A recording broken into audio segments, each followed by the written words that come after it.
Hey, amazing superstars. Good evening. This is Shapon. আজকে আমি আপনাদের সাথে অত্যন্ত গুরুত্বপূর্ণ বিষয় নিয়ে আলোচনা করতে যাচ্ছি।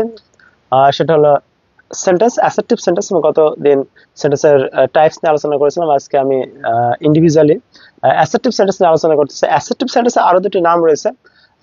অ্যাসার্টিভের আরেকটি নাম ডিক্লারেটিভ এবং আরেকটি নাম স্টেটমেন্ট। এই অ্যাসার্টিভ সেন্টেন্স, ডিক্লারেটিভ, অ্যাসার্টিভটা সবচেয়ে গ্রামারে ব্যবহৃত একটি শব্দ এবং ডিক্লারেটিভ এটা ফর্মাল এবং স্টেটমেন্ট ইনফর্মাল। তিনটা জিনিস কিন্তু একই, অ্যাসার্টিভও যা, ডিক্লারেটিভও তাই এবং স্টেটমেন্টও একই জিনিস। তো আসলে অ্যাসার্টিভ সেন্টেন্স কাকে বলে? বর্ণনা, ব্যাখ্যা, ঘোষণা বা কোনো কিছু বলা বোঝায় ইত্যাদি ক্ষেত্রে এইটা অ্যাসার্টিভ সেন্টেন্স বলে। অ্যাসার্টিভ সেন্টেন্সের স্ট্রাকচার রয়েছে, আমি লিখেছি যে subject plus main verb plus object plus complement plus extension. আমি আরেকটি স্ট্রাকচার লিখেছি subject plus AV means auxiliary verb, main verb, object, complement, extension.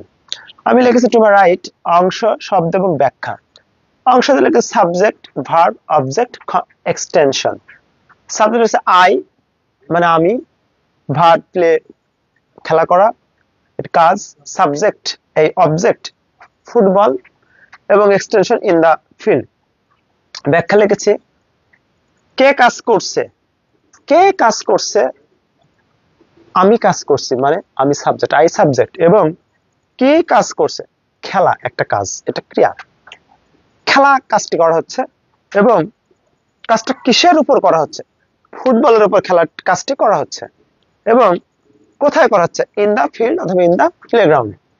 তার মানে subject I play football in the playground. এখানে সাবজেক্ট, ভার্ব, অবজেক্ট এবং extension রয়েছে। এবং assertive sentence কিন্তু দুই প্রকার আমরা জানি, অ্যাফার্মেটিভ এবং নেগেটিভ। এই অ্যাসার্টিভ সেন্টেন্সের বেশ কিছু বৈশিষ্ট্য রয়েছে, সেই বৈশিষ্ট্যগুলো আমরা দেখি। To my left some useful characteristics of assertive sentence.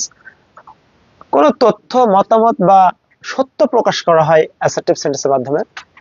Assertive সেন্টেন্সের শেষে সাধারণত ফুল স্টপ থাকে। অ্যাসার্টিভ সেন্টেন্স অ্যাফার্মেটিভ এবং নেগেটিভ উভয় হতে পারে। সাবজেক্ট আগে ও ভার্ব পরে থাকে।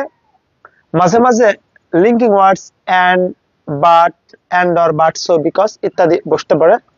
সবচেয়ে সাধারণ সেন্টেন্স টাইপ এটি এবং দৈনন্দিন কথাবার্তা সবচেয়ে বেশি ব্যবহৃত assertive sentence.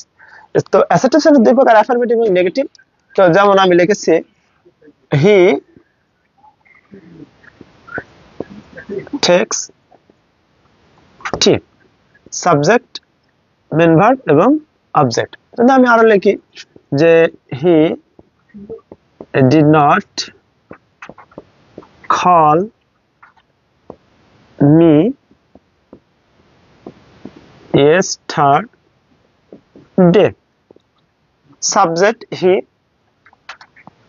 did every auxiliary verb, call মূল ভার্ব, মি অবজেক্ট এবং yesterday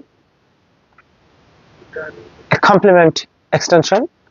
তো আশা করি আপনারা এই ক্লাসটা বুঝতে পেরেছেন অ্যাসার্টিভ সেন্টেন্স কাকে বলে এবং কিভাবে হয়। তো এই ক্লাসটা আপনাদের জন্য অত্যন্ত গুরুত্বপূর্ণ যারা বেসিক থেকে শুরু করতে চান। তো সে পর্যন্ত ভালো থাকুন। Till then stay good, bye bye, congratulation.